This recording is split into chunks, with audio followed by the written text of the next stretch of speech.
Okay, so come here and make me read. Thanks, Heather. Are we ready to start then?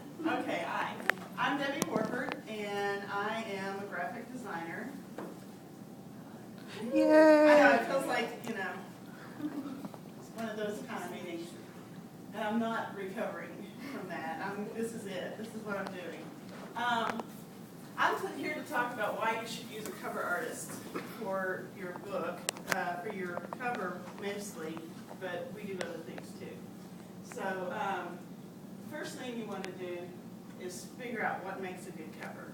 And for me, the most important thing that separates a good cover from a bad cover is contrast.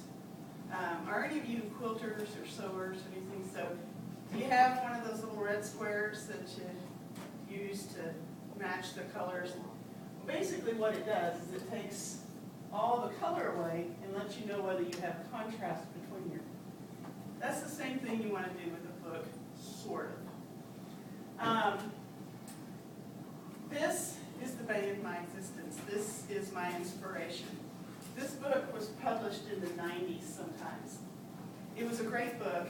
I bought it because it was the second in the series, but that cover is awful.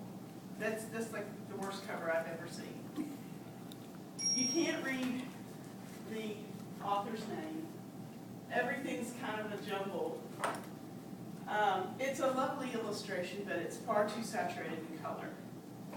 So,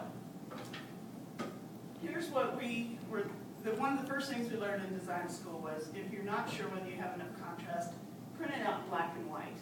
If everything fades to an amalgamous mess, then you know you need to add some contrast. So I did that for you so you can see, even though this is blue and this is green, to your brain, it's all one tone. So if you want a book that leaps off the shelf and says, buy me, this is not the cover you want.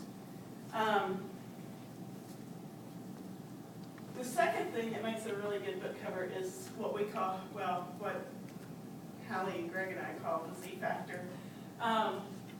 In Western writing, you read left to right, top to bottom, which creates a bit of a Z.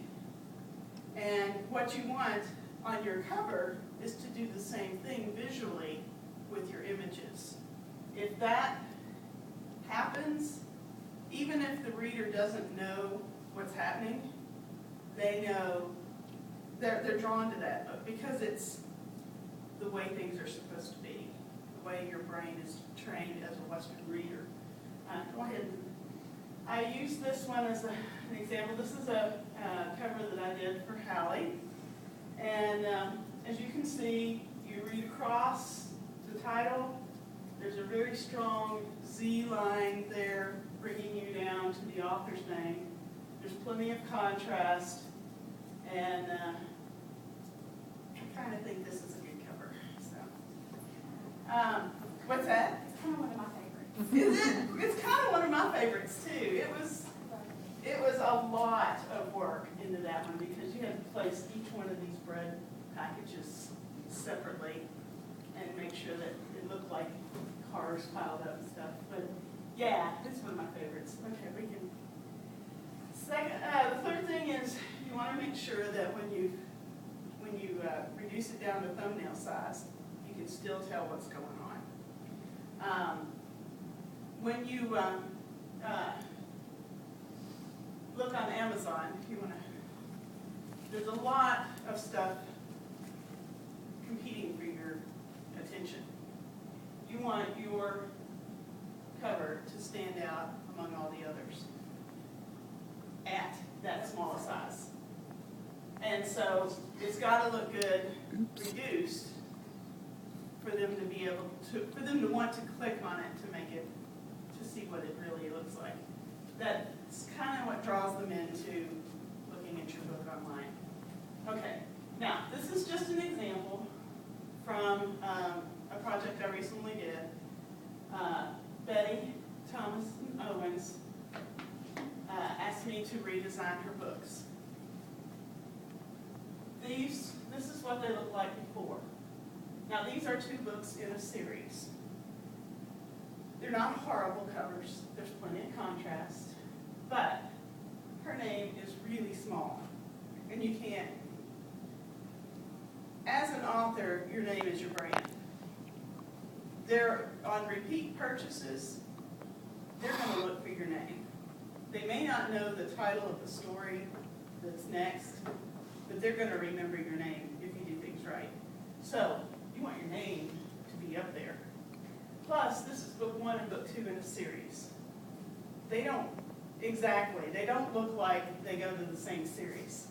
You want to have your books unified in theme, unified in design. So we got together and we found a photo of a young woman for the main character.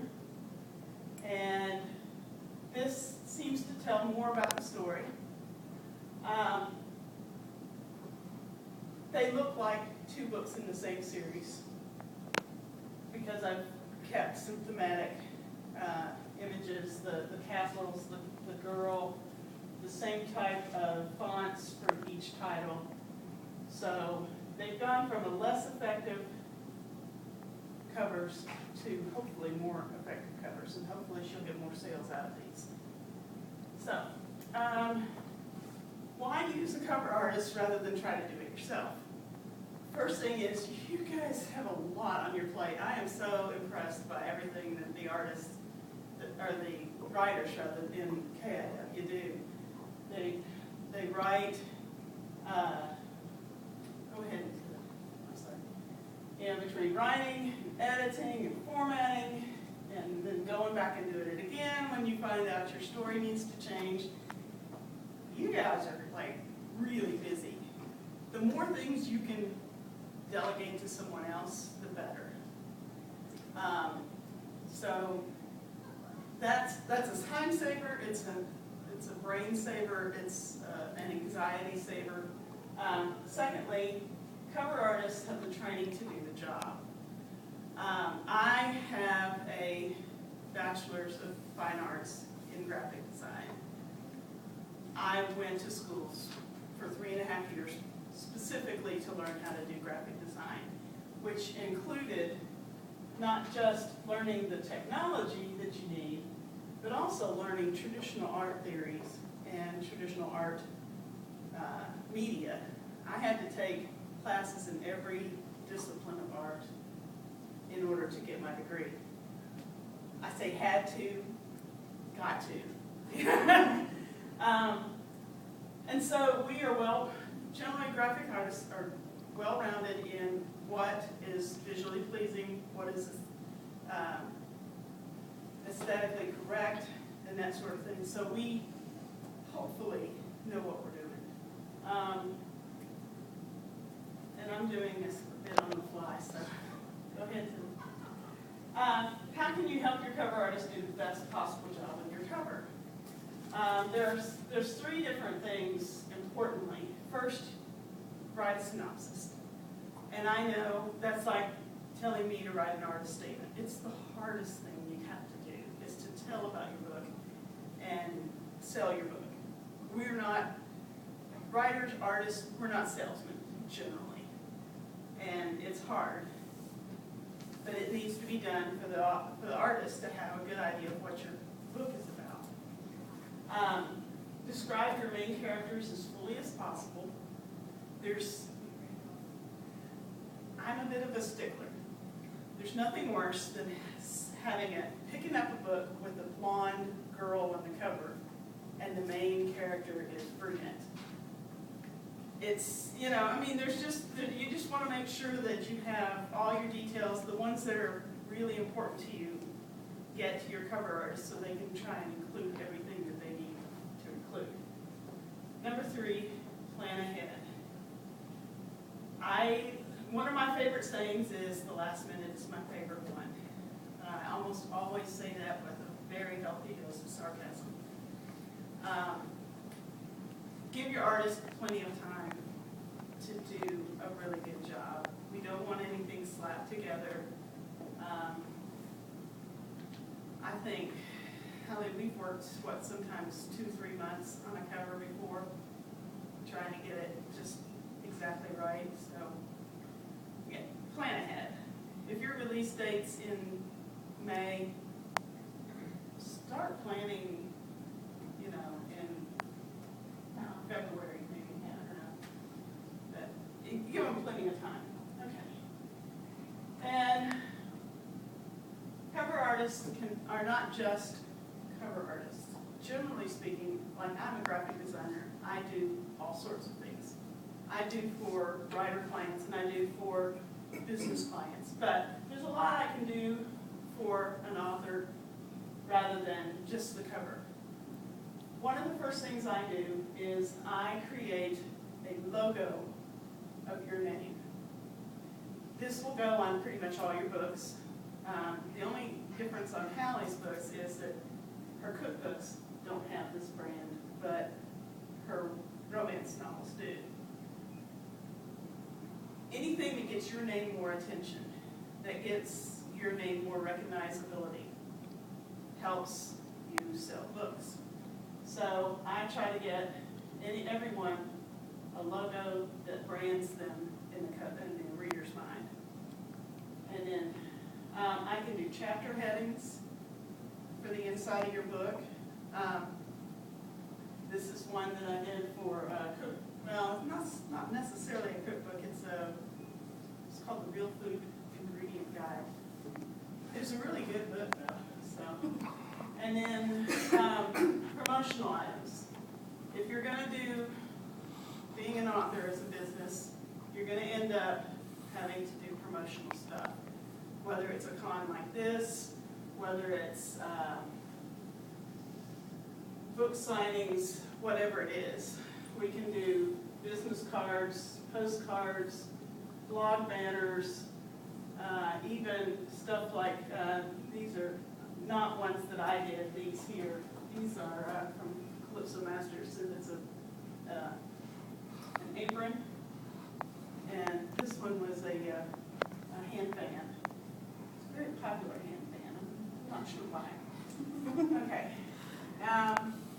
I even like to do some of the photography for my covers, if I can possibly do it. These two I did the photography for as well as the layout. This one was set up at my kitchen table with a backdrop, and it was so much fun to do. This one was done in my car. I had a friend put on these socks that were just iconic to the story. She sat in the passenger side with her feet on the dash, and I reached around her with the camera from the back seat to take the picture. And then I photoshopped in the snow part because this was taken in July. So, I think I've still got a couple more. Yeah, these are some of the covers that I've done, from cookbooks to romance. We're very, very versatile, so we're out there, use us. Yes, ma'am. Do you help with web pages? I am not personally bent towards web pages. I have enough web knowledge to do my own portfolio, but it's very simple. I'm learning.